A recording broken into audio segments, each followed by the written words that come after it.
Well, next, Blinky, the floor is yours, so we can start the dialogue. And again, there's an opportunity for us to hear a bit from me about what I've been up to, being that I've been a state assemblyman representing the Northeast San Fernando Valley. I've been a city councilman representing the Northeast San Fernando Valley. And now I just completed 8 years in the United States Congress representing the Northeast San Fernando Valley. And as a matter of fact, Blinky and I met before I even ran for office. Go ahead, Blinky. That's right. That's right. And what an honor and a privilege to be a part of this dialogue today. Congressman Cardenas, you grew up in the San Fernando Valley by way of Pacoima. And in the 90s, my question to you is, do you remember how many homicides were happening at that time? Yeah, Blinky, growing up in the San Fernando Valley, growing up in Los Angeles, growing up in America, on our side of town, whatever city it might have been, there were a lot of homicides. Drive-bys were happening all the time, and retaliation shootings were happening all the time. And there were way too many young people committing those kinds of acts. But equally important, there were entire communities that were in fear. And unfortunately, what was happening was our society just started figuring that the best way to handle it is just to create laws that were more egregious, taking laws and saying, well, if you're a 13-year-old boy or girl and you're involved in any way whatsoever, we're going to put you away for 10 years, 25 years, et cetera. And that was no way to make things better. In my opinion, Blinky, it only made things worse. It only made the communities fear, not only each other, but it made them fear authorities. And it really, really only made our incarceration system what we see it today, which is something that is far too often incarcerating people who need help rather than giving them that help. They just continue to think that the best thing to do on our side of town is just to hook them and book them and put them away as long as you can. No, but I remember how hot it was. And back then I was a young man, even before the 90s, Blinky. One of the first drive-bys was actually happened right across the street from my house in the 1970s when I was just a little boy, and Rudy Lopez, may he rest in peace, was killed by somebody who drove by, shot through the wall of the home, and killed Rudy Lopez, and that was one of the first drive-bys in the San Fernando Valley. And just real quick, I want to publicly thank you, Tony, for your heartbeat. I can remember many years ago, you drove all the way up the state of California to a place called Crescent City, where there's a prison called Pelican Bay. My son was up there in a SHU program, isolated, and you took the time out of your life to drive up there and see my son, and that you don't know what that meant to him as far as to encourage him that he would come home. And he came home 2 years ago after spending 37 years in prison. And 3 weeks ago, he got taken off of parole after only 2 years. So thank you, Tony, for your actions that you speak through in your life. Congratulations, Blinky. It's interesting that you would mention that. And, I love your son, I love you. But let me tell you, when I went, I was in the state assembly. And even back then, for an elected official to go visit someone in a state prison, they immediately would label you as soft on crime. They would immediately try to isolate you within your colleagues. They immediately try to attack you, et cetera. And none of that mattered because Blinky, when you confided in me and told me what your son was going through, and you explained to me the situation that he was in, and the fact that at that time that they would not allow the doctors to properly diagnose him. And what I did is Senator Richard Polanco, who was an amazing person who was willing to fight against the grain, he actually let me know which doctor to speak to that would actually go to Pelican Bay and diagnose your son. And when I spoke to that doctor was a righteous person, and he immediately just told me to give him the person's information that he would personally see your son, and he did. and then your son got properly diagnosed, and your son was depressed at that time, Blinky, and you confided in me that you were afraid for him, for what he could do to himself, and the fact that his heart was not in a good place. So first of all, thank you for reaching out to me. And the reason why I was able to do that wasn't because I wanted to, but it was also because there were a few people around who were willing to support me in doing that, and getting me into that prison to be able to see your son, which when you're in the shoe, they don't let people see you. Right. Thank you. Thank you, Tony. Incredible. Tony, and again, Blinky and I have been partners now for over 30 years, and I can recall picking you up at Chatsworth and Laurel Canyon. You had a very successful realtor business, and we went to lunch and you told me what your passions were. And it's very seldom when you have an elected official who keeps to those passions and walks the walk that he talks. And it has been a privilege working with you all these years, over 20, probably approaching 25 years. As you know, my partner Blinky coined the term "no mothers crying, no babies dying." And I'm curious because you've put so much time into research, going to Kansas City, seeing the kinds of things that are going on around the country. What is it that you think we need to do to keep children from dying and mothers from crying? What we need to do as a community, first and foremost, is to continue to do what we do on the streets of our own communities. When we went to Kansas City to see the way that they properly treat our children there, where they don't house them in prison-like settings, where no one is allowed to wear a uniform. The people overseeing those young people are not allowed to wear a uniform. They wear plain street clothes. The children are not allowed to wear a uniform. They wear straight street clothes. And that kind of environment where they're treating them like they're in a home and they're not in a jail. Now that's the right way to do things. And what we need to do is continue to educate ourselves and to remind those people around us who have the responsibility and authority over our children to make sure that they treat our children like human beings, that they nurture them, that they not punish them, that they help them, and that they not punish them, that they treat them in ways that we now know that they need to be treated. They are children. Their brains are not fully developed, and we shouldn't treat them like adults. Not that adults should be punished either, but my point is, there was a time in this country in the 80s and 90s when, forgive my language, when an idiot called himself a professor and he claimed to give a report. And in that report, he coined a phrase that we're gonna have predator children among us. And then all of a sudden, all kinds of folks in office all around the country started making laws saying, no, no, no, if that child is 17, we got to treat them like an adult. If they're 15, we got to treat them like an adult. If they're 12 years old, we have to treat them like an adult. We have to punish children more than we punish human men and women who commit the similar crime. And that was the direction that our country was going in. And in the 1990s, we were changing that around in California and small pockets of the country. And that's when, you worked with me, Blinky and Bobby, and many people who are interventionists actually worked with me to pass a bill called the Shift Cardenas Act that actually went from putting $10 million a year in California into juvenile justice programs on the streets of California. We immediately made it $121 million a year. And so far in our state of California, because of that one bill, because of the bill that the community wrote. I didn't write that bill. The community wrote that bill. And it's because of that bill, we spent over $1 billion. And believe me, that's not enough. That's not enough. The city of LA spends $2.75 billion a year just on the police department. We need to make sure that we have an equivalency of spending to invest in our children instead of just looking at a punitive method of treating our children. We have outcome-based programs that we need to fund, and that's what we need to do. And some of you on this call, you weren't even born when we were doing this work. And back then, like I said, for me to visit a state prison, all of a sudden, they try to villainize me amongst my colleagues in the legislature.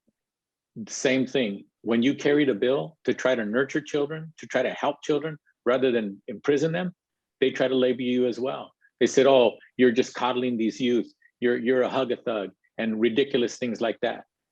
Y'all don't understand how vicious the environment was, not just for the children on our streets, for anybody who tried to do the right thing. It was vicious, and they would label you. The kinds of tactics that the system uses on the streets of America is no different when you're in the halls of Congress. It's no different when you're in the halls of City Hall. It's no different. They try to intimidate you. They try to get you to back off. They try to get you to conform. And thank God we have more and more people who are not conforming. And we can't conform. We can't conform to that kind of thing. We can't conform in a way that we punish and hurt our children instead of nurturing them. Congressman, you bring up a valid point. I mean, taking this on, I share this with a lot of my colleagues now that were programming from incarceration when there was no programs. Like they had to program on their own. Thank God we have programs now that are really being lifted up. But as we look at justice reform, and I hate to phrase it this way, but it's somewhat is a hot topic right now, right? And you talked about during the 90s, if you touched it, you were seen as soft on crime. You were everything in the name, your name was slandered, all of this, right? If you touched the population. So I bring this up because of my days, being an intern back in the Valley and then being a professor at SC, and our interaction together and just seeing your commitment to an unwavering commitment to justice reform, more specifically, juvenile justice reform. Why has this stayed your top priority? And I've seen this throughout the years. Well, I got elected to the state assembly in 1996. I honestly did not know what I was doing. I ran for office in the Northeast San Fernando Valley because a Chicano activist about 10 years older than me came to me one day and he said, Tony, you need to run for office. I laughed. And I said, people like me don't run for office. What I meant was people with dark skin like me don't run for office, because I never knew somebody with dark skin who had run for office in my neighborhood. We were represented by all white men forever. I was 31 years old and that person approached me and I said, no way, bring me somebody, I'll support him. But that's not for me. I don't know anything about politics. I don't want anything to do with politics. What does politics have to do with me? But luckily for me, he was more stubborn than I was. It took him 6 months to finally get under my skin. And he accused me of not caring about my neighborhood. And we had some choice words. And I told him, I said, don't you talk to me like that. I came back to my neighborhood. I opened up a business 2 blocks from my high school. I employ kids from my high school. I teach children that they deserve to be in any environment they choose to be in. They should not be intimidated by putting on a shirt and a tie and then being a professional this or a professional that. And I had a purpose for my business. And that was part of it, to come back to my neighborhood and to teach people that we don't have to settle for less. Well, James put the mirror in front of my face and said, why are you settling for less? Why are you settling for people who don't live here, who didn't grow up here, to represent you? And then I went home to my wife, Norma. It sounds kind of silly, but I asked her, what do you think, Norma? Should I run? And she said, yeah, we both grew up here. And I didn't know, she didn't know, I didn't know that we had never been represented by somebody who grew up here. And then I went back to James and said, okay, I'm in. What do I do? And then there's somebody more famous than me that I met who grew up in Pacoima as well, 10 years younger than me. He was 21 years old. And I said, looks like I might run for office if when I decide to run, will you run my campaign? And he stood up and shook my hand and he said, I will. And his name's Alex Padilla. Does that name ring a bell? Come on. He's now the United States Senator. That's right. Come on. Grew up in Pacoima. His mom cleaned houses her entire adult career to raise their 3 children. His dad flipped pancakes his entire career to raise their 3 children. And he's now our United States Senator. That's what that means. That's why James said, you got to do it, Tony. You got to do it. You got to do it. And that's where it comes from, Robert. I got to Sacramento, didn't know what I was doing, never even knew what lawmaking was. I was an engineering student in college. I wasn't a poli-sci major. I never thought of making laws. And I sat there alone in my office in that beautiful building in Sacramento. And I said, okay, hotshot, you kept telling everybody, elect me, elect the first brown person to represent a community that's over 70% brown, 10% black, who's never had a person of color. Okay, you said you're gonna do something different, now what are you gonna do? And it came to me. I realized that my friends, my buddies that I grew up with, I was the only one to go to college. Too many of them ended up in and out of prison. Too many of them ended up in and out of drugs. And I was the only one that went to college out of all my little buddies who grew up in that neighborhood of Pacoima that I grew up in. And then I realized, you know what? We need to do something where we nurture and help our community. We don't punish our community. And then juvenile justice became my issue. And it's been my issue for 25 years. Because we need to save our communities. And for us to have the willingness to allow anybody to punish our children like that, it's only going to make things worse. And so that's why I decided to make juvenile justice an issue that I've been carrying and working on for 25 years. And it's hard for me to say this because I was raised to be humble. I have passed more laws and budgeted more money than anybody else in the country for juvenile justice programs in California, in Los Angeles, and now in Washington, D.C. for the country. Thank you, Congressman. I've seen that, and I've seen so many youngsters benefit from your hard work that you've been sowing for years. Thank you so much. Thank you, Robert. Anybody have any questions? Yes. Yeah, I mean, Megan. to be honest, I mean, my undergrad is in psychology. So just on a statistical basis, I mean, we know that the frontal lobe is not fully developed till 25. Insurance companies charge more for insurance on boys till they're 25. You're not even allowed to rent a car until you're 25 in this state. I've never understood why we're going to hold people accountable. I mean, I understand with heinous crimes that, you know, you can't just let that go. I understand that. But with a lot of these crimes, clearly they themselves were victimized. I've always had this belief that if you can take a child, if you can take a teenager, let's say, and put them in a juvenile hall facility, and they are not upset, they are not disturbed by their surroundings, then clearly it's because the place they were taken from is not more upsetting, because somebody should be upset when they find themselves in such a place. So that should be what's being examined. Megan, you bring up a lot of good points. And one of the things that we've known for far many decades is the human brain isn't developed. At first, they thought it maybe was 20, 21, 22. Now it's been solidified in the last decade or so. Definitely.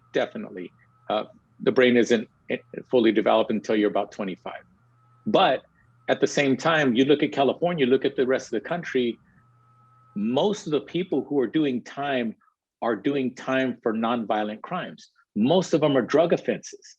And up until recently, people try to hide the fact that, and I just said this in the committee just last week, in the Energy and Commerce Committee, we were having a hearing when it comes to opioid addiction. Opioid addiction, ladies and gentlemen, in our communities, it's been going on for generations. But all of a sudden, you know, middle-class white kids in America are now facing that, and families are facing it more than our communities have. And all of a sudden, we need to do something about it. You're darn right, we should have started doing something about it a long time ago. And one of the things I said in committee last week was that right here in Los Angeles, in LA County, you have Beverly Hills, just a few miles away from Pacoima. If a kid from Pacoima is addicted to drugs, you want to hook him and book him, and you want to put him behind bars. You don't think of giving him help. But all of a sudden, Johnny over there in Beverly Hills, he's hooked on drugs, and all of a sudden, we got to get him help. And that's one of the things that needs a change in this country. We need to treat everybody with dignity and respect. We need to nurture and help every human being, instead of just saying, no, on one side of town, it's a criminal element. On the other side of the town, it's somebody who deserves help. Everybody deserves help. Everybody deserves for us to come together as a society, as a community, and nurture that individual, to restore them. And that's why restorative justice is so important in our country. And the fact of the matter is everybody on this call understands what restorative justice means. But unfortunately, 99% of America doesn't understand what restorative justice is. But I can guarantee you this, the more of us who actually explain what restorative justice is, what it means, I believe that 99% of Americans, white, black, brown, conservative, whatever, they will be saying everybody deserves restorative justice. And then on top of it off, when you put the icing on the cake, that restorative justice is 1, 2, 10 times cheaper than putting somebody behind bars, then they say, oh, absolutely, darn right we need to do that. Why are we wasting the tax dollars to put a child behind bars in California? We're spending $200,000 a year to incarcerate a child in California for 12 months. How much does it cost to fund your program for one child? $1,000, $2,000, $3,000? On the expensive end, it might be $10,000, $15,000. When I was looking into this and funding these programs in the 1990s, the most expensive comprehensive wraparound program for the entire family for a given year was no more than $22,000. So it's just the right thing to do in every sense of the word. Good one. Carla, you had a question? Yes, actually, thank you, Congressman Cardenas. Thank you, everybody, for being here in the space, and I really appreciate the opportunity. The question is, Congressman, so how are we going to uplift the voices of our next generation? I understand, and we totally value our elders who have done the work, and then we're making changes, and we really work hard. And then again, we have, as Megan is here, I see also Dalia, Erica, Megan, Jackie, Valina, our MSW social workers that are going to be working that are going to be in the trenches. So how do we uplift the next generation of our leaders as it relates to supporting everything? Look, that's a great question. Every single one of us stands on the shoulders of the people who came before us. Let me tell you, there are people in your lives, there have been people in my life who never want to take credit for being my mentor. It's because they're humble, they loved me, they cared about me, they nurtured me, etc. And that's happened in your lives. But the beautiful thing about you in the position that you're in, especially if you're going to become an MSW, especially if you're actually on your way to nurturing and helping people in the proper way, right? You are an ambassador for your age group. You're an ambassador for your peers. And it's important for people like us. There's a few people on this call who are in their 50s and 60s, and I'm one of them. And the bottom line is, there are times when I'm talking to my son, Christian, who's 28 years old, and I'm talking to people his age, and I say, you know what? I said something to them, and this is what I said. And then they came back and said something that didn't make sense to me. And then my son will tell me, Dad, that's what you said, but that's not what they heard. Their experience is different. Their perspective is different. They are literally in a different time than when you were, when you were their age or what have you. And it takes people like us, Carla, to realize that and especially in indigenous cultures, it's always been said that you're always learning, no matter what age you are. But in many indigenous cultures, they call some people elders, because those are the people, not because of their age, because of the wisdom that they've learned, but to be able to impart that wisdom, the will to be able to give that wisdom and allow it to be what it is. And that's one of the reasons why I'm so blessed that when I got elected in 1996, when I did the Shift Cardenas Act, the language of that bill was not written in Sacramento. The language of the bill came together from community people around the state of California who, through their experiences and already knowing how to nurture communities, already knowing what is needed in the streets of our communities, that they were the ones that wrote that language. I just had the privilege and the honor of being the state assemblyman who introduced that bill and then got it to the governor. By the way, the governor vetoed it the first time, and I had to fight to get it back on his desk for him to sign it. Okay, again, reminder, some things don't come easy, but we can't give up. We can't give up. So what do we do, Carla? to nurture and work with the youth in our communities, we have to always understand that we have to listen to each other, and we have to learn from each other and never disrespect each other. When you see all those beautiful young people taking to the streets, especially most recently on these painful reminders of how much change that needs to be made, we learn from those young people. Their energy is beautiful. Their energy is raw. But at the same time, when we blend that energy with us being able to help them understand how to make that energy useful and how to make it useful for change, that's when we're making a difference. Thank you, Congressman. And if I may add, you know, we listen to our youth's voices, and then they have dreams and they have a lot of things that they want to tackle and all of the above. And then also we always want to look at history, our elders, our folks that started the work a long time ago, before even myself, and then respect that, and also not necessarily say, well, nothing has been done, because that's the word that we get from our community members, our young youth. Nothing has been done. There hasn't been any changes. And we're like, okay, no, hold on one second. There's been a lot of work that has been done. Let's bring it back to the table. Let's bring it back to the table. There's our elders that are on the table right now that we just have to, in a way, introduce a self of respect for all of us. And then again, they do have a voice. They are on us, Congressman, on us. Like, okay, so why is it that this thing is not happening? Why is it that this is happening? Why is it that A, B, C, and D? So you know, just pay attention. You know, all of us, including our elders and all of the above. Well, one of the things, Carla, that I think that young people need to not misinterpret, when those of us who've been working on change, when we say change is coming, we are not saying in any way whatsoever, wait for change. We're not saying wait for change. What we are saying is keep pushing for change. Keep pushing for change. And the more we come together, the more we push, the change will happen faster and faster and faster. And that's one of the things that I hope and pray. And that's why we need the dialogue, because when a young person interprets that we're saying wait for change, they should raise their hand and say, why are you telling me to wait? And then that's where we can say, oh, I'm sorry, I never said wait. I didn't use the word, and that's not what I meant. So thank you for helping me clarify. No, I'm not saying wait for change. What I'm saying is change is coming. And how does change come? When we push and we push and we push. That's how change happens.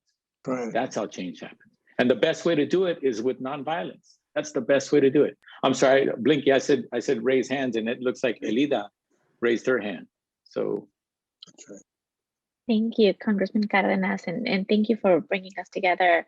You know, sort of related, I think there definitely has been some change in the county. You know, we have this care first approach.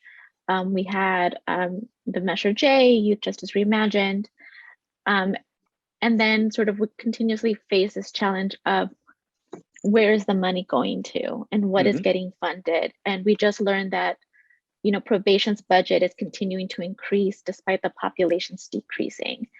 And so I think, to your point, right, like systems take a long time to change. And as somebody who's working in the government, how can community-based organizations and grassroots organizations continue to push so that it's not just the words, but that there's action behind it, so that there is reallocation of that funding to other services that support youth development? Yes, Elida, that's a perfect example. And when you're a community-based organization, you're in a very precarious position. So my advice to you is this: being 25 years an elected official at different levels of office. I haven't been elected at the county level, but I've been elected at the state level. I've been elected at the city council level. I've been elected at the federal level. So from national to local, I've been on the other side of the table as an elected official making policy. So it's one thing to be disappointed in how a department's budget keeps growing when the population that they were hired to work with is actually shrinking. That doesn't make sense. So basically what you've identified is a bad habit. And what you've identified is policymakers either A, not recognizing the decisions that they're making and realizing that they need to change those decisions and change that budgeting. And then also realizing that you can't be too mad at probation because they're not the ones that make a decision on how much money they get. It's the county supervisors in this case. So the bottom line is that's where it's safer for you and more appropriate for people who are in the trenches to actually speak to the county supervisors, to speak to their chiefs of staff, and then to stay on top of it. Remember, push, push, push for change. You don't have to get angry and yell. You don't have to curse, etc. That's one of the beautiful things about the people who've made the best and most change in America. And it hasn't been at the tip of a gun or at the end of a bat or a stick. It's been done by nonviolence. When you look at what people try to turn around what my colleague Maxine Waters said just a few days ago and try to make it seem like, oh, Maxine Waters is inciting violence. No, she wasn't. She was actually quoting Martin Luther King, who dedicated his life to nonviolence. When you listen to people like Dolores Huerta and you hear the words of Cesar Chavez, they dedicated their life to change, but through nonviolence. And that's the beauty of when we understand as a community that our elected officials are there to listen to us. Now, some of them don't listen that well, okay? But the bottom line is, no matter how hard it is for them to listen, if we discipline ourselves to continue to bring them the facts and to continue to ask the questions, or et cetera, I believe that most elected officials, especially the 5 county supervisors that we have in LA, on balance, on any given day, 3 out of 5 are gonna agree with us on this call. They really, really are. We just gotta keep pushing. We just gotta keep reminding them. And it makes no sense. Why is a department whose duty and responsibility is shrinking, why should their budget increase? That's a fundamental question. And you don't know if the county supervisors in the county of LA, if they've been posed that question, and more importantly, if they've had to answer that question. Hi, thank you. Thank you, Tony, for having me. Thank you all for being here. I just wanted to touch on working with the youth. And I heard the word language. And it sticks out to me because I believe language is very, very, very important when working with our youth. And, you know, with our program, we come from an indigenous perspective. You know, PACU is a tribally founded nonprofit. So we focus on the medicine wheel, you know, and the 4 elements and the elders and all these other things I have heard. And it's always coming into a humble space. And it's always allowing the youth to know that it's their space. It's their safe space. It's not ours, it's theirs. We're there to support, guide, and help. And also it's just like, I believe it's like, I have this thing where I like to say, it's just talking with them and not at them. I think a lot of times as adults, it naturally comes that we talk at them more than we talk with them. And coming down to their level and help them understand, because I was one of those kids. I grew up in the San Fernando Valley. You know, I'm from Pacoima too, and all this other good stuff, right? And now I'm a case manager for a program, so I can come down to their level and communicate with them and talk with them and not at them. Not talking with them from this, you know, language and perspective that they don't get nor understand, but, you know, at their level, you know, coming to them. I just wanted to share that because I heard it come out a few times, and, you know, and I was, you know, listening to Carla and you go back and forth. So I just wanted to just put some input on that. Thank you for pointing that out, Jorge. Really appreciate it. And the bottom line is, like I said, you know, many indigenous cultures remind us that we're all students always.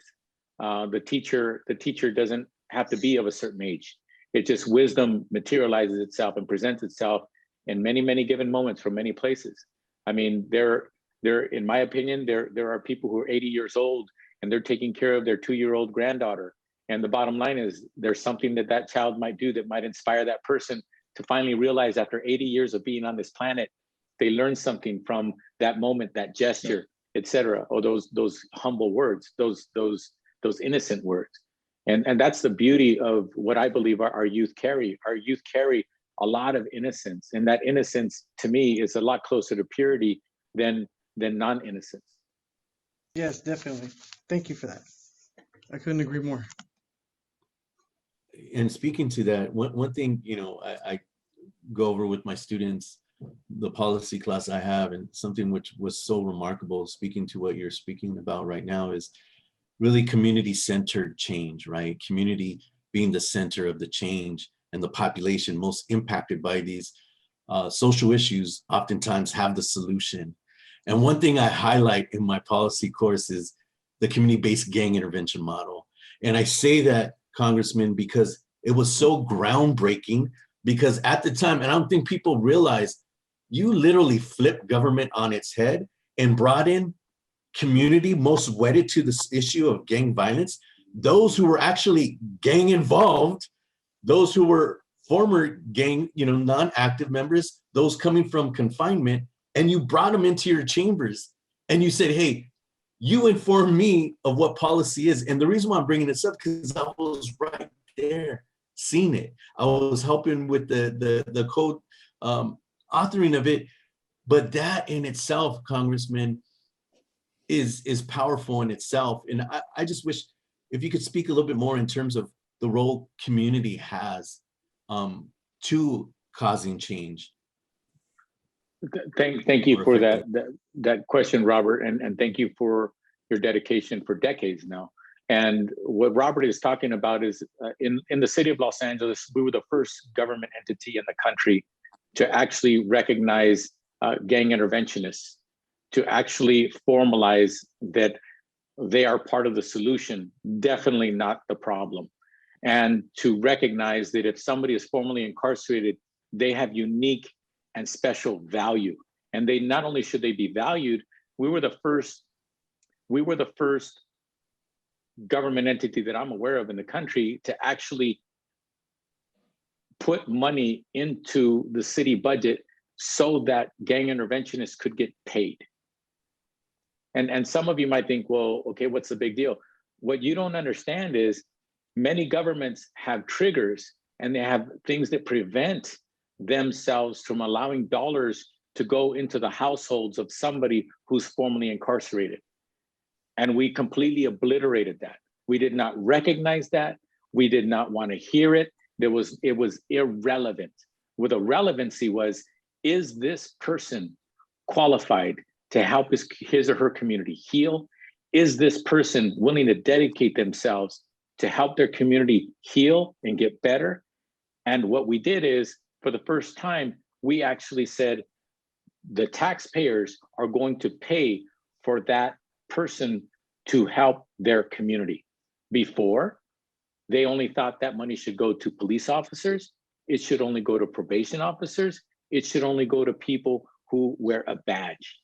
And we all know on this call from your experiences, working with the organizations you work with, that we cannot allow that. We cannot allow communities to be excluded from their own solutions, to be excluded from their own healing.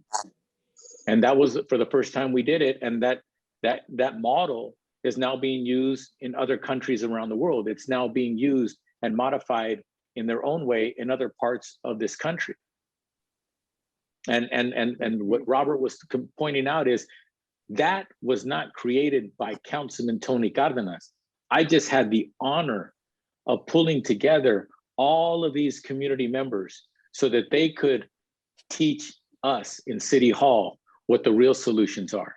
And then we interpreted that, and I was able to get unanimous votes on the 15 members of the city council to unanimously vote for that. It was not controversial because we didn't allow it to be controversial. Anybody who had a question, we answered their question with the truth. We let them know. The police chief did not go against it. Some police officers to this day don't believe in gang intervention. They don't believe in community healing. But you know what? That's an issue that hopefully someday will no longer exist. But we were able to have the community come to City Hall and for the community to actually make sure that we did the right thing, that we took their interpretation of how they heal, how they nurture their community, and what needs to be done, and then we did it. Absolutely. And that's the type of leadership we need that addresses what Arleta is saying. Right now with what's happening, how come probation continues to maintain these budgets? But again, it's bringing community to the table. And I always uplift that model to my students. When you want to affect change, you need to have community at the center of it. And I've witnessed that with your work, Congressman. It's a great segue, Robert. one of the things that Tony, we've taken from you, probably stolen from you, is a statement that you've made from the beginning. There's a role for everyone to play. And oftentimes when we're working with these young people, what can I do is a question that they have. It's an appropriate question, but I'm wondering, what about that question resonates with you? What message do you have to these young people relative to the role they can play? Well, first of all, I fell into the traps when I was a little boy growing up in Pacoima, that you have to wait to a certain day, a certain age. There's some magic age or number that all of a sudden makes you capable of being positive change in your community. So I fell into those trappings. And I'm glad to see one of the beautiful things about young people in our society today is that they're starting to wake up and realize that, no, I can be 5 and I can make a difference. I can be 17 years old and turn on my cell phone and make sure that the truth is never lost, right? When somebody's being murdered right before our eyes by somebody with a badge. I mean, come on, Bobby, Blinky. I think the 3 of us are the oldest ones in this room right now. Not that we had cell phones, you know, that we could use like that, but back then, when we were 17 years old, we didn't dare do something like that, because we would have been put on the ground in the same way in that moment, right? But the bottom line is, you have youth who realize that there's no reason to wait to be a difference maker. There's no reason to put off that what I bring to the moment, and to be present and to be a force in the moment. And it was so beautiful to see that one of the witnesses was, what is it, MMA fighter or something like that? Yeah, yep. Very, very, very capable of using his brute strength to try to make a difference. And when they had him on the stand and they asked him, he said something like this. He said, "I stayed within myself." And I think what he meant by that was, he didn't allow himself to allow his anger and his anxiousness and the indignity that was being expressed in that moment to allow himself to be a negative part of that moment. And believe me, Blinky, you used to be a fighter. I don't know if everybody knows how you and your wife were world champion kickboxers. But the bottom line is, for somebody to have that kind of ability to be literally several feet away from somebody who's doing what he's doing, to be able to discipline themselves and to still be outraged and to still try to make a difference, but to not allow themselves to be a negative part of that moment. Again, this question was about young people and what they can do. I think that people of all ages in that moment, as egregious as that moment was, as the atrocity was happening before them, I think that it was an opportunity for them to show who the true dignified individuals were in that moment, who was truly closer to what they were meant to be in that moment. And it was not the people with badges. It was the children and adults in that moment who actually proved that the right way to do things is to discipline oneself first and foremost, and to try to make change, but not to be a negative force, but to be a positive force. So I have a question going back to where you talked about people that had about the gang members and, you know, the work that when they're, you know, from their prior life and the difference they could make, and that you didn't have any pushback when you wanted to, you know, let them help heal their communities. What about allowing people that have prior histories that have been justice impacted being involved in politics to make those changes, to help politicians make those changes with policy? Absolutely. I think that anybody and everybody who, whether you've served time or not, you have a responsibility and a right to be part of society at any level. For example, I don't know if any of you have met or known Prophet Walker. Prophet Walker spent, I think, 7 years at Ironwood. And when he ran for the state assembly, I immediately supported him. And I started making phone calls to ask as many people as I could reach to support him. And, he committed a crime when he was 16 years old. And as usual, they threw the book at him, did far many more years than he should have ever been charged with. And, he did his time and he ran for office, and I encourage more and more people to do that. Again, I'm sorry if I don't know if that was your question, but go ahead. No, I'm actually, so you can run for office with felonies on your record? Yes, you can. Yes, you can. Well, I don't think that jurisdictions allow you to run for office while you're still on probation, etc. I am well off probation and parole. Okay. All right. Thank you. So you're welcome. Jasmine? Yeah, so I know you mentioned you've been working in policy reform, specifically in criminal justice reform for the past 25 years. And you also mentioned that you're always learning. So I just want to know what your long-term goals are and how that's changed over the years in doing the work and meeting with people. Good question. Well, I have various ways in which I advance the awareness and the changes that need to be made with laws and lawmakers, from governors to presidents to everybody. Everywhere I've been, I've always supported people that I believe are like-minded and whose hearts are in the right place, and they want to be an elected official and do the right thing. Earlier in the conversation, I mentioned Alex Padilla. Alex Padilla grew up 2 blocks away from me. His parents are immigrants just like mine. We both grew up in Pacoima. When there was an opportunity where he considered running for office, not only did I encourage it, I supported him with everything that I had. Nury Martinez, who grew up in Pacoima as well, who became the first Latina ever to be the president of the LA City Council. By the way, Alex became the first Latino to ever be the president of the LA City Council. Why? Because people like me supported him, because we saw in him and in her somebody who was doing it for the right reasons. So what do? I've created seminars for elected officials to actually learn about juvenile justice, about criminal justice, and to realize as quickly as possible that they can make a difference in the various jurisdictions. We pulled our own little ad hoc event in Los Angeles, where we invited over 20 people from around the country, and a Latina named Leticia Vandepute from Texas, who was a Democrat, who was in the legislature in Texas at the time as a state senator, completely controlled by Republicans. The governor was a Republican, the president pro tem of the Senate was a Republican, the House rep, the Speaker of their House was Republican.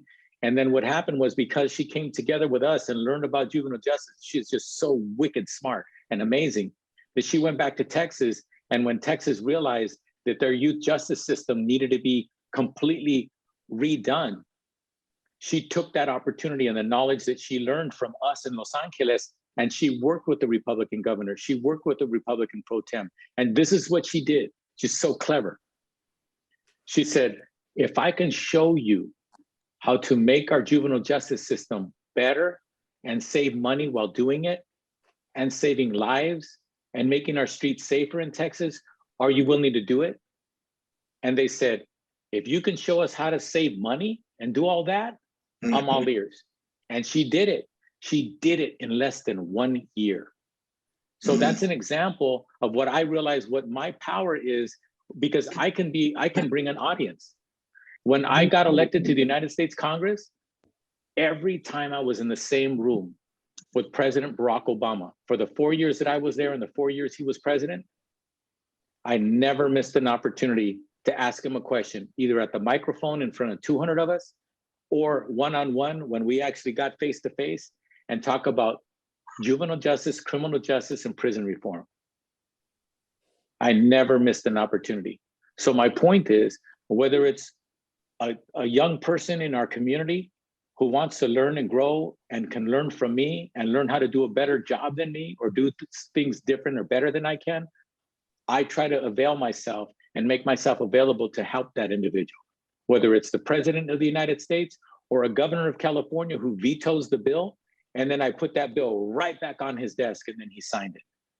It's that kind of tenacity, with all due respect, that I give credit, not to me, but to my parents who raised me, immigrants of the first and second grade education, who taught me, if you're doing the right thing, don't you dare give up. Come If on. somebody needs you, don't you don't you dare give up on them. That's right. That's right. It's that kind of tenacity that I put into every single thing that I do. And the last thing I'm going to say, when I was in the state assembly, we helped double the number of Latinos elected to the state assembly and the state senate in just 6 years. When I got on the city council, I immediately became a part of and the president of the Latino League of Cities of California, and helped Latinos and Latinas get elected up and down the state of California. And then when I got to Congress, I looked around and saw 25 of us Democrats, Latinos, and I said, we need to double it in 10 years. And in 4 years, we went from 25 to 37 members, because I convinced my colleagues to elect me to be the chairman of the political arm of the Hispanic caucus in Washington. And I said, we're going to double ourselves in 10 years. And in just 4 years alone, we went from 25 to 37. And I'm very proud of the fact that I had a lot to do with engineering, helping position Alex to be the appointed United States Senator from the state of California. I worked with national organizations who didn't know him that well to recognize that California needed a Latino or a Latina to represent us for the first time ever in a state that's 40% Latino. And those are the kinds of things that I constantly, I don't miss an opportunity to keep my eyes and ears open to see how we can make a difference at every opportunity. I'm sorry, I don't know if that answers your question, Jasmine. You did, thank you.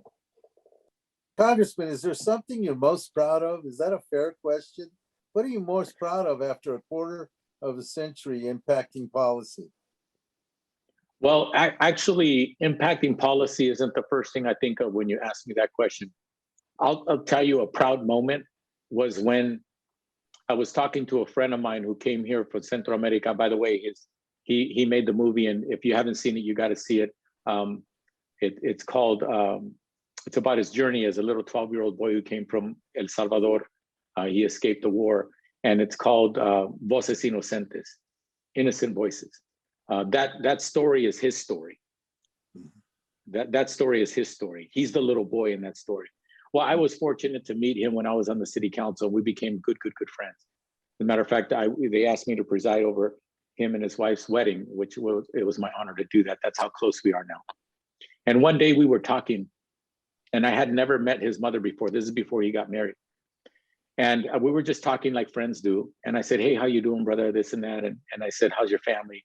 And then he stumbled on telling me that his mom had a tumor in her stomach the size of a softball.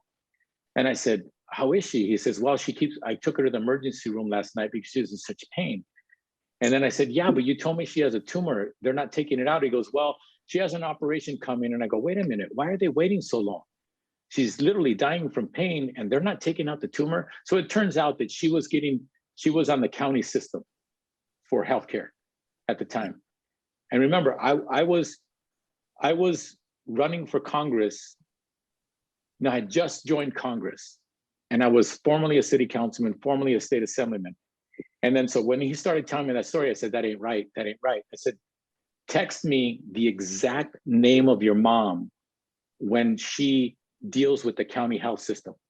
Because I had to remind him, because you know us Latinos, right? Her name might be Josefina Jimenez, but she goes by Josefina Jimenez de Cardenas, de Hernandez, et cetera, right? And then when the American system hears that, well, we got no, Jimenez Cardenas here, right? And then they just write you off. So I said, you got to tell me exactly how she spells her name and what names she uses. So anyway, so he texted that to me. I immediately got on the phone with somebody named Bill Fujioka. Those of you who've been around politics in Los Angeles know who Bill Fujioka is. But what you don't know is this: he became the most powerful non-elected in the county of Los Angeles. He was their CEO basically. And then he left that job and he got hired by the city of LA. And when he was the most powerful non-elected for the city of LA, him and I got into a big public fight because I wanted to make sure that the city of Los Angeles started to hire women and minority firms when they were not doing that. And he pushed back and tried to make sure that that did not happen. Okay, and I'm not saying it disrespectfully, I'm just telling you, this is a guy that we got into a public fight. And then the LA Times and the Daily News wrote several articles saying that I was wrong and that he was right. Okay. And so what happened was that incident happened. I got the legislation across the city council floor unanimously, et cetera. So he lost the argument. And then after that argument was over, and I got 15 council members to vote with me against what he was arguing with me publicly about. He came over to the side of the city council floor. I walked over to him and I shook his hand and we smiled at each other. And he told me, he says, brother, you won this fight. I still disagree with you, but you won this fight. What I'm trying to explain to you before I tell you what happened next with my friend's mother is that we fought. He believed what he believed. I believed what I believed, but we respected each other because I never called him names. I never disrespected him, but I respectfully disagreed, okay? That same guy, later on, remember, I'm no longer a councilman, so he doesn't answer to me, I don't answer to him. We're in two different worlds. Matter of fact, he had just retired, by the way. So I remembered that he used to be the baddest person in the county of Los Angeles, and I knew that he would have the cell number of the person who's in charge of the LA County Health to help my friend's mom. So I called Bill and I told him the story. He immediately said, give me her name and information, text that to me. I'm gonna make a call right now. So he made a call, and this was, by the way, this was on a weekend. This is on a weekend. He made the call, he called me back and he said, I'm gonna text you the information of a doctor at the LA County Health, at the USC Medical. And your friend's mom needs to call Monday morning and he will make time for her and see her immediately. So what happened was she called on a Monday. I told my friend to tell me how things went. He told me on Monday night that he called and that the guy saw his mom the next day on Tuesday. I'm sorry, he called me on a Tuesday. He said he saw my mom on a Tuesday and that they're gonna operate on my mom in 2 days. Wow. They operated on his mother. They took out the tumor. She's better now. And then my friend Bill called me and said, hey, did everything go well? And I said, yeah, my friend said that they took out the tumor, et cetera, because I stayed in touch with them. And this is the most important part of the story, that the reason why I'm answering your question like this, Robert. Bill Fujioka told me that I had told him that they were scheduled to operate on her like 2 weeks later.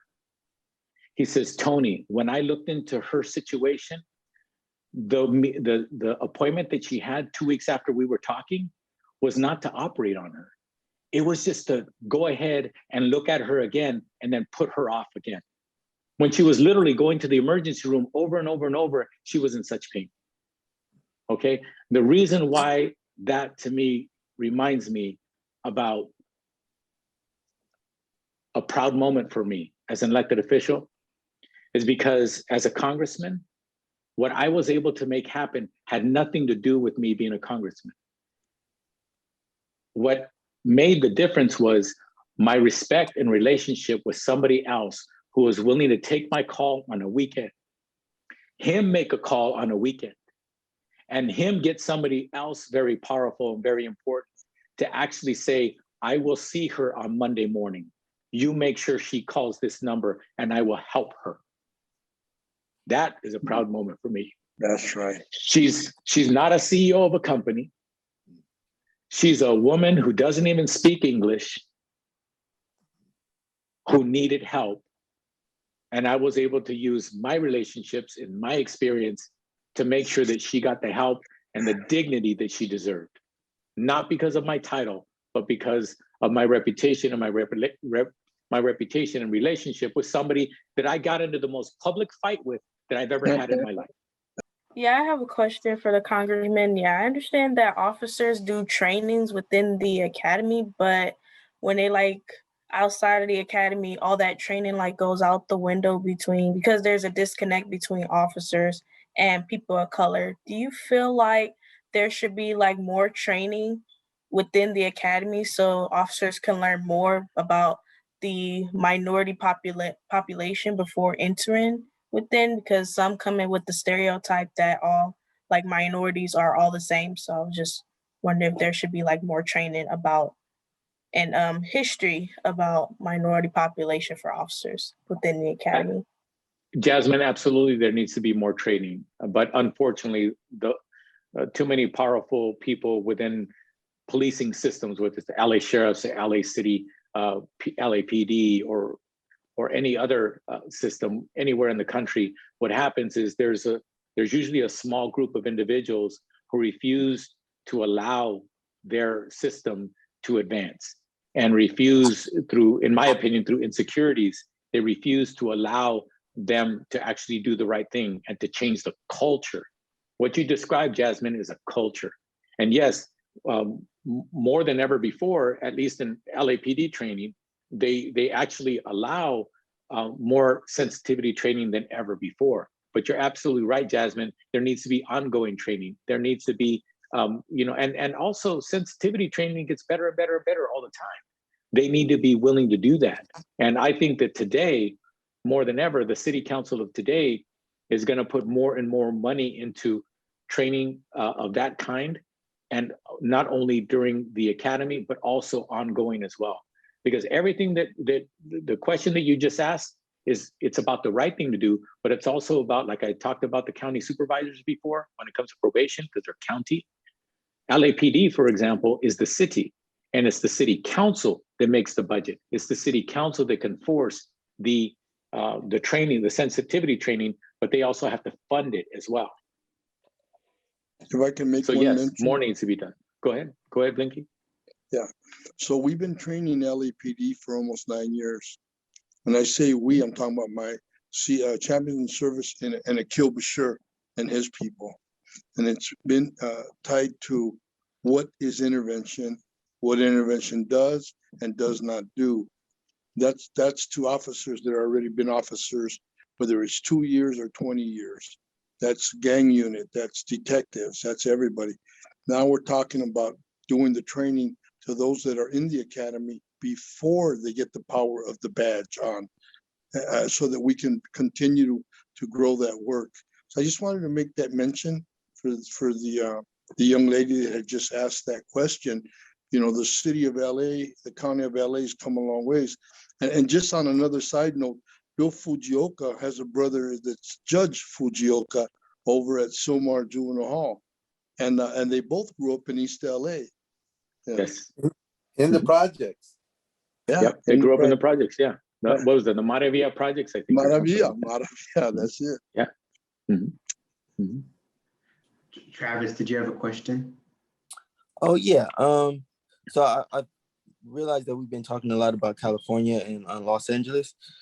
Is there any like efforts being made to get like these programs around just juvenile justice across state lines into other states? Because yeah, that's concerning that juvenile justice in other states is struggling as well. So yes, Travis, there are, and the thing is, that's why one of the answers I gave earlier about trying to speak the truth in as many circles I can get my hands on. And there are some pockets of really good work that are going on in other states. And at the same time, we do have juvenile justice small funding, in my opinion. And I've been pushing every year, and every year I've been in Congress, we've been upping it and upping it and upping it. Not as much as I'd like to. I'd like to quadruple it. I'd like to make it 10 times more. But the bottom line is, when we do it at the federal level, that way those grants can go to any part of the country that apply for those grants. So it's about continuing to preach. It's about continuing to enlighten, so that more and more communities can actually do the kind of work that, again, we have a long way to go in Los Angeles and in California, but believe it or not, even what we've done is unfortunately far more than many communities have been willing to do. And every one of us who get enlightened, we need to be ambassadors everywhere we go, every chance we get. Hi, yes, of course. So I just wanted to ask you, so do you believe if we address the trauma that people within the incarceration system will end this endless cycle of having mass incarceration in the United States? Yes, change is happening. It's not happening fast enough. It's coming. We will see. I believe it's my expectation and my effort. One of my efforts is to make sure that in every community we have just as many MSWs as we have, law enforcement officers. Where when 9 times out of 10, when there's a call, because 9 times out of 10, it doesn't require that somebody show up with a pistol. What it requires is somebody show up and help those individuals. You get what I'm saying? So it's my expectation that we're going to be able to get to the point where when somebody rolls up on behalf of a 911 call, there's going to be an MSW in the car. And then 9 times out of 10, the cop lays back and stays over by the vehicle, and the MSW is the one that walks up and talks to the individuals and helps, get the situation to where it needs to be. Yeah, the MSWs will not have accidental shootings, I guarantee you. So I just had a quick follow-up question. Sure. Would you, especially as an incoming social worker, how would you recommend advocating for policies that invest in trauma not trauma reform, but youth development to decrease mass incarceration? Well, one of the things that I've been fighting is that far too often at state governments and federal governments, they fund grants for community programs through the Department of Justice. The Department of Justice is a prosecutorial authority, and that is not the place that should be giving the grants. The place that should be giving the grants is Health and Human Services. That's who needs to be giving out the grants, because it's a Health and Human Service model that we need to expand, not a suppression model.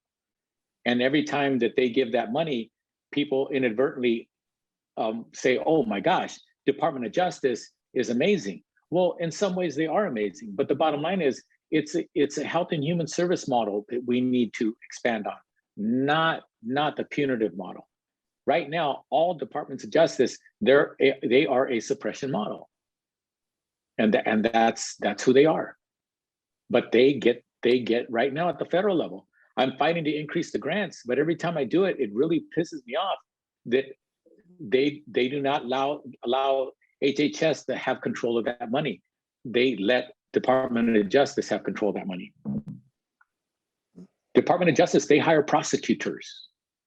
They don't hire public defenders.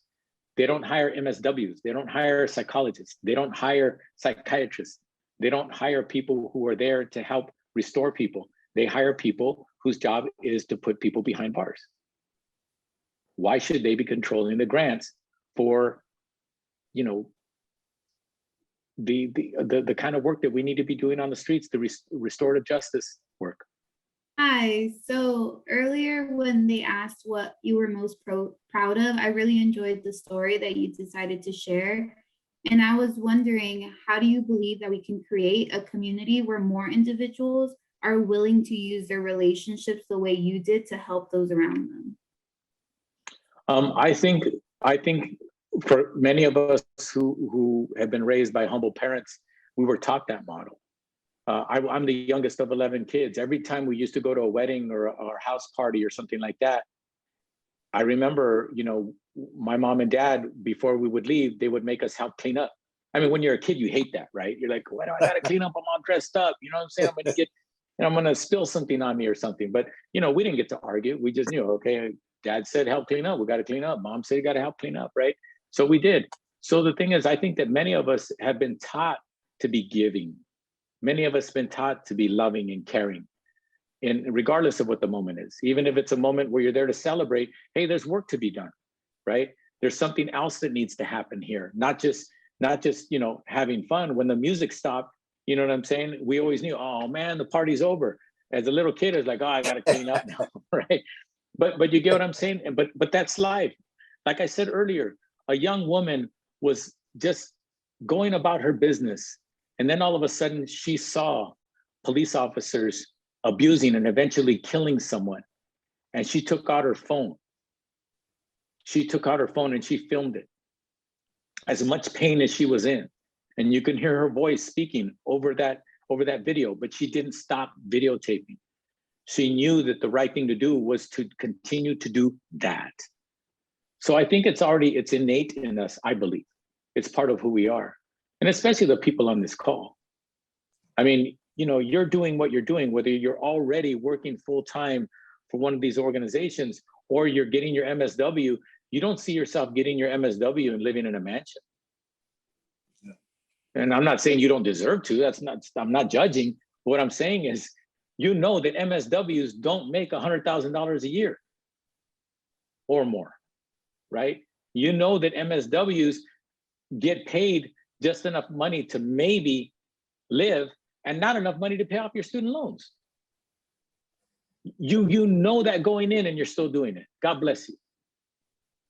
So look, I'm serious. I think it's just part of who we are, right? You know, when James convinced me and finally got under my skin, he told me, you don't effing care about your community. After 6 months of telling me I should run for office. And then that's when he pissed me off. And I said, don't you dare say that. And I just started laying into him, telling him all the things that I do for my community. And he knew it. He knew he had me. Because he said, you think that's making a difference? Go to the state legislature and then you'll be able to make a difference. You'll be able to tell the governor what to do, right? He knew me well enough to know that he needed to enlighten me and say, oh, you want to be a difference maker? Okay, dude, you're making a difference, but the bottom line is that ain't nothing. You need to take it to the next level. And if you don't do it, nobody will. And then my wife gave me permission, and 25 years later, I'm still in office. I will speak on something you stated earlier, how they try to intimidate you in the halls of the city hall and stuff like that. How do we assure that our narrative doesn't return to, being the villain? Like, how can we, I don't know, motivate others to want more restorative justice? Well, I'll give you some basic truths as to how we don't let us slide back. When there is crime, and crime happens all over the world at any given moment in any community, right? We just remind people that when you just think that you need to incarcerate people, you're stuck on stupid. And the proof's in the pudding. In America, we incarcerate more people than any other place on the planet on a per capita basis and in sheer numbers, right? But then again, we have the most punitive laws on the books than they do in any country. And you use these examples. Well, why do you think we incarcerate so many people when we're the only country on the planet who will sentence a child to life without the possibility of parole? We're the only country on the planet who will do that. Yet we still incarcerate more people than any other place on the planet. Why? Because those laws don't belong here, right? We're abusing human beings when we make laws that are abusive and they don't make any sense. And they have never been proven to actually make things any better. We're the only country that will actually allow ourselves to confine a child to solitary confinement for punitive purposes. We're the only place on the planet who is willing to do that. By the way, those two things I shared with President, when he was then President Barack Obama, and I bugged him because, and the legislature wouldn't do it because for most of the time we were, at least one of the houses was controlled by Republicans or both. Oh no, excuse me, one of the two. What happened was he finally signed an executive order that at the federal level, we are not allowed to do that. But it didn't correct what's being done at the local and state level. It's up to those legislators to do that. Or finally for the Supreme Court to say this is cruel and unusual punishment and it's not allowed. So again, there are so many examples just staring us in the face that we're stuck on stupid in America and it's not making things any better. For 70+% of the people who are incarcerated, at a cost of $40,000 to $200,000 a year per person to incarcerate people, and 70+% are there for nonviolent crimes, mostly drug offenses, which shouldn't even be a crime. It shouldn't land somebody behind bars. It should land them in a facility where they're going to be restored, where they're going to get help, and for far less money. So again, we can't go backwards. As long as people like us are the ambassadors of truth, we can't go backwards. We won't go backwards. Even if there's somebody ignorant like President Donald Trump who tries to say the opposite of the truth, it won't prevail as long as we continue to be ambassadors of the truth. Does that help answer your question, Alize? Thank you. Yes, it did. Thank you. So I knew we could put adults in confinement. I didn't know we could do that to children. So yes. basically you're saying that we can legally, if a minor is incarcerated, we can do something to them that they could be removed from their home by DCFS if it was done to them by their parents. But we legally can do it to them if they're incarcerated. Once they're, yes. So correct. We're saying state by state. Yes, each state has the right to allow that. It's not outlawed in the country. Hasn't been determined unconstitutional yet. So even though we know it's mentally abusive to do it, and yes. We can take them from their home, it's not mentally abusive to do it to them because they're okay. I just wanted to make sure I understood that. Roberta and then Elida. Yeah, I was gonna thank you so much. You're so inspiring, Congressman. I just sit here and I'm soaking it all in. I believe that solitary confinement in the camps, which is called the SHU, I think that's not acceptable in California. Yes, correct. State by state. Yeah, yes. So we stopped that, but I still talk to some of the guys inside, and trust me, they're still doing it. So yes, you know, yes, we're yes. not See, inside, Roberta, if you listen to my words, you're not allowed to do that in any other country for punitive purposes.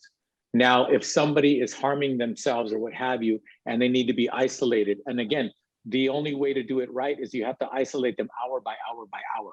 You get what I'm saying? You don't say, okay, you're hurting yourself, right? You're a danger to yourself and others. We're going to have to isolate you. And then say, we're going to isolate you for 30 years. No, that has nothing to do with what's in the best interest of that human being, right? And that's what is allowed to be done in the United States. And again, state by state by state. Some states are not allowed, and some people who are in charge of systems, like a facility, abuse that, and they use an excuse. Oh, well, this 14-year-old boy was right. hurting himself, so we had to isolate him and monitor him. Yeah, but when you do that, you're supposed to do that hour by hour by hour, and you're supposed to get that human being some help, right? Yeah, they're not. instead of just saying, okay, we'll look in on them every time we need to feed them, right? Right. Yeah, there's a lot of overhaul that needs to be done within the jails and the prisons, for sure. We don't have, our CBOs in there or our social workers in there, to eyeball what's going on. But, yes. We talk to our incarcerated youth, and it's just devastating to hear that they have no voice. They can't do anything without being, attacked or reprimanded. So there's a lot of, overhaul that needs to get done within the system. But thank you for doing what you're doing. You're just, I'm so proud that you are part of our group.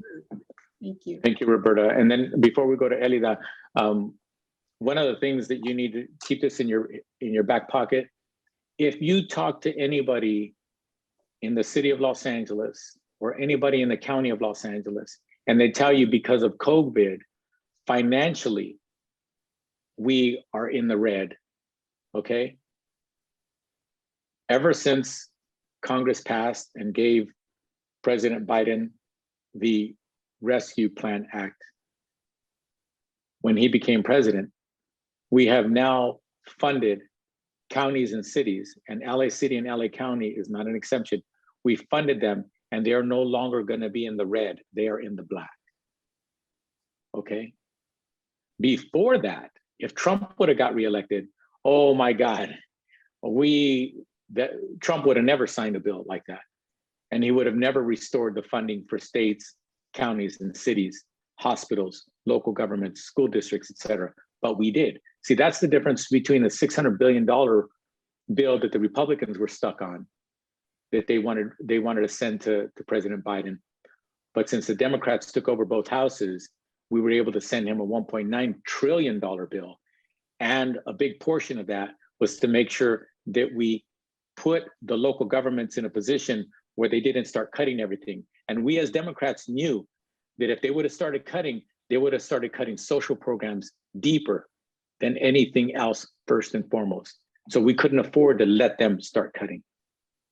Thank you for that, Congressman Cardenas. I think that's something that we're constantly vigilant about in terms of budget cuts. But I just, going back to Alice's question and your response, I think that's why, you know, representation matters, and having individuals like all of you here to offer a counter narrative around the young people that are experiencing incarceration, and to be in positions where policy change is happening, and to advocate and to have more people that come from those communities that are system impacted to change the narrative, because otherwise it's just going to be perpetuated. And I think Congressman Cardenas, you have done that. You have really sort of brought that voice from the beginning. And I think we need to continue from higher education, opening access to having more young people enter the ivory tower and be in those positions, so that we don't go back to the old narrative of super predator, but we're actually empowering those young people to change it and continue to change it. The super predator never materialized in America until Donald Trump became president. And then that truly was the super predator. You think I'm joking? I got a front row seat to see how devastating he was, you know, to our country in every sense of the word. But you're absolutely right. We need to remain diligent and vigilant. And one of the things that I'm reminded of in this conversation is when I invited the interventionists and the community leaders to come literally to City Hall week after week after week to meet for hours and hours and hours at a time in City Hall, there were people who were supposedly wanting to advance criminal justice reform, juvenile justice reform, wanted to reform the police department, et cetera. They're all theoretically wanting to do everything that we were doing in those meetings. They try to discourage them from coming to the meetings because some individuals didn't want to interrupt the idea that they were the broker, that they were the ones to come to City Hall and leave us in the community and to interpret for us, to be our spokesperson, to be our mouthpiece. And I didn't even realize that was happening. I just did it organically. And then till I started to realize that there were some people who were upset about what we were doing. And then I realized, oh my goodness, this person has been the person to meet with mayor after mayor on this issue, not bringing the community leaders with them. You get what I'm saying? This person is someone who wants to dictate who gets to talk to the mayor, who gets to talk to the city council, and that they shall always be the one to do that. I didn't even realize what I was doing when I said, no, y'all, this is your city hall. This is your city hall. You belong here. I'm your servant. And I welcomed them, and they came and they made it their home. And because of it, we finally made legislation that has actually been legislation that has been a big part of the truth and the movement of restorative justice in our country. I know I've kept all of you a lot later than expected, but look, this is not the last time we can get together. I would love to get together with you more often. I appreciate your questions.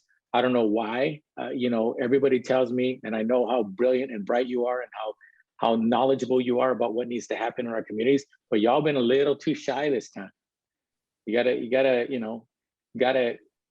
don't let any time go between we say, anybody have another question? We ought to be, maximizing this time together and bringing your honest, perspectives and your questions to me, please. I take my job very seriously, and my job is to listen. I'm so blessed that early on in my career, 20 some years ago, I realized, boom, I'm not the smartest person in the room. I may have a lofty title, but I am not the smartest person in the room. A lot of people think I'm smart because I'm an engineer. They want to think that. That's up to you. But no, trust me, I ain't that smart. But one thing I'm good at, after being married for 29 years, I am a good listener. Obviously, we think you're pretty smart, for sure. And one thing is, really appreciate always you giving us time. Yeah. You always give us your time, and you're present with us and inspiring and all of that. And I've been really enjoying the conversation, but I just wanted to share that I know you know this, many of us know this, but just to share and remind you that all the stuff that you've done really matters, and it's making a difference because all your championing and all your fighting for the community and for all of us doesn't come without scars. It doesn't come without pains, and we recognize that. And right now, I've been trying to get off the call for about 15 minutes because it's a young girl that Pastor Matthew and myself met when she was 15. She's 21 now. And when I think about juvenile justice, I feel like it's so important, and it falls through the cracks, as even right now, she's walking back and forth in my office right now. She's homeless. She's got severe mental issues. She's talking to the wall right now. She's about 80 pounds, about to sleep at the park tonight, trying to find her place. And in the trenches, we know this exists. And she's a Latina, formerly incarcerated. And, there is no voice for her except for many of us who do this work. And so, Congressman, I just wanted to share with you, in the trenches, we're fighting hard and are able to have places like Project Kinship and all these other places here because of your work. And so I wanted to highlight that. Thank you. And we're in it with you. And so I just want to reflect that back to you. Thank you, Steve. Thank you for all your dedication and your beautiful work every day. And look, I not only work on legislation, I not only make sure that I'm trying to listen, but I also pray as well. We all have to have faith that tomorrow is going to get better. And that's why we need to have more and more people out there who know how to deal with mental issues, who know how to identify, and also get resources to place those people where they belong, right? It's one thing to get her shelter, and she needs it. And I pray that you're able to be successful with her, Steve, but at the same time, she needs wraparound services. She needs people to start to help her on a day-to-day basis to nurture her back to health. And I know that everybody on this call, you're blessed with knowing that you've met somebody who looks exactly the way the young lady that you saw right now, and then you see them 6 months later, a year later, and they're looking you in the eye and they're saying, I'm better now. They might be on meds, right? But they really are better now. You could see it in their eyes. Their skin has come back. The look in their eye has come back. They now have a place to be. They now feel good about themselves. Their mental issues are being addressed responsibly, appropriately. But when we don't fund and make sure that people get the wraparound services that they need and deserve, and again, much cheaper than putting somebody behind bars for much less dollars. And don't forget this, ladies and gentlemen, the money that goes to keeping people behind bars comes out of the same coffers that they're cutting to hire doctors and MSWs and psychologists and psychiatrists. They say, we don't have any more money for that, when they keep funding the punitive model. So I pray for her, Stephen, and I pray that you're successful with her today in getting her a place and also getting her the services she deserves. Congressman, this is Carla again with Champions in Service. One of the things in my last parting shots is I really appreciated how you mentioned, and excuse the background, this is not my home, it's our neighbors right here, our neighbors. I'm so sorry about this. No, go ahead. Not my home, it's the neighbors. On the whole wording, when we talk about the shoe, when we say, we take it so for granted that everyone knows the acronyms. as it relates to specific situations.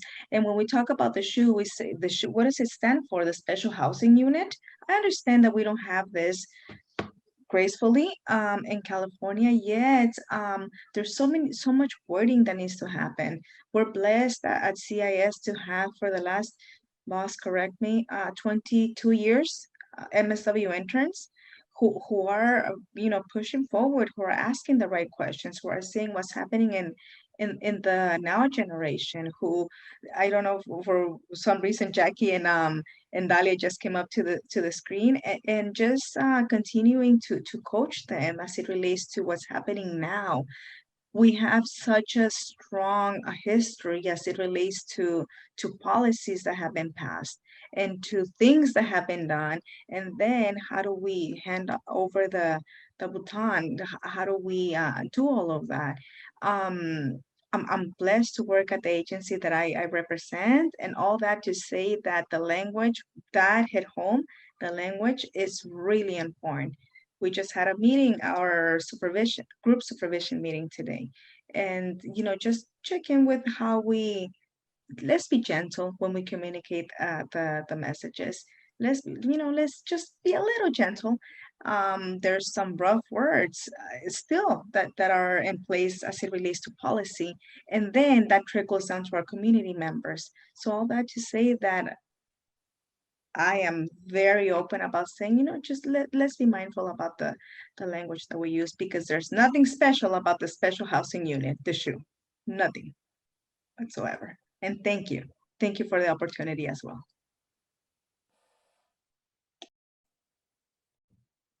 You're on mute, Congressman. Thank you. Educating people in our communities is always important, and we always have to go out of our way to do that. I go back and forth to Washington, D.C., and sometimes I play with some of my colleagues that I know they don't know what I'm talking about. And I say, you know what, in my neighborhood, what do you think it means when they say, hey, when did you get out? And my colleagues look at me with a blank stare like, what are you talking about? When my community, when did you get out? It's like, hey, Holmes, I haven't seen you in a long time. You must have been doing time. And then my colleagues are like, oh, that's what it means. And then I start to educate them about how that shouldn't be the norm in any community. You get what I'm saying? But on my side of town, it is. And it shouldn't be that way. So, well, look, I've kept you all too long. Hopefully, we'll be able to spend some more time together soon. I really appreciate all of you very, very much. And again, looking forward to you having some more questions and et cetera. And the questions can be about juvenile justice. It can be about a lot of things, whatever it is that comes to mind. I would love to get to know you all better, and hopefully you get to understand me a little bit better, and so that I can do a better job for all of us. Thank you. Thank you, Congressman, thanks to Nigel for helping put this together. Yep. Bless you. Yeah, thank you, Nigel. Good job. Bless you. Thank you, Congressman. Thank you so much. Take care.